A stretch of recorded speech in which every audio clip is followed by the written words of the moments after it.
Dragi moji članovi budućnosti, evo nalazim se ovdje u Gornjem Šeheru u našem nekadašnjem hotelu i evo slučajno sam u stvari i namjerno i slučajno sam naišao na ovoga našeg gornješehorca, hajmo tako reći.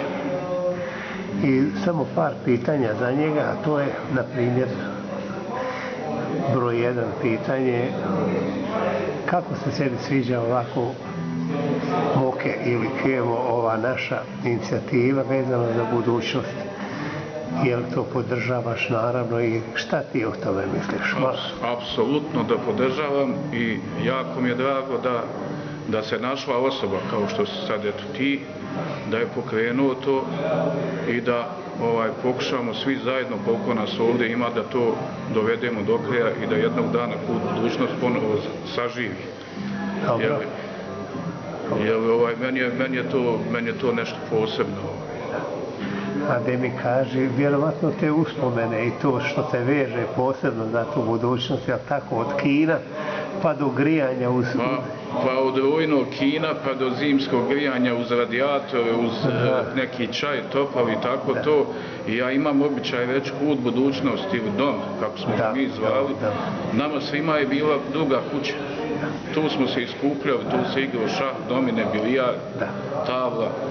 Imaš li kakav poziv za te naše iz budućnosti članove da ih pozoveš? Ja bi svim Banja Lučanima, a pogotovo svojim šehelijama, poručio da nigdje ljepše nije nego u Gornjem Šeheru, a pogotovo će nam biti ljepše ako jednog dana budemo sjedli u bašti Kuda budućnosti. Je li ono bio kesten ili je bila lipa? Ono je bila lipa, jedna i druga. Jeste.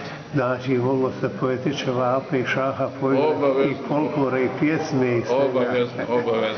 Dobro, evo ja da završim, ovo je Kevo, inače on uvijek redovan posjetioc bio kod mene neki dan i ovdje u Banja Luci kad smo svirali, pjevali i drago mi da sam ga vidio, naravno i njegovu suprugu ovdje. I ja se zahvaljujem tebi, Kevo, i naravno da ćemo... Ja sebi to uzmam za obavezu, jer to je bilo i od mog oca Rahmetli i od svih šehelija, pa zašto ponovo to ne oživiti i ne imati ono što smo imali. Dobro, hvala ti, u svakom slučaju tebi i tvojima želim sve najbolje, pa ćemo se vidjeti. I tebi hvala puno da si krenuo i sa srećom.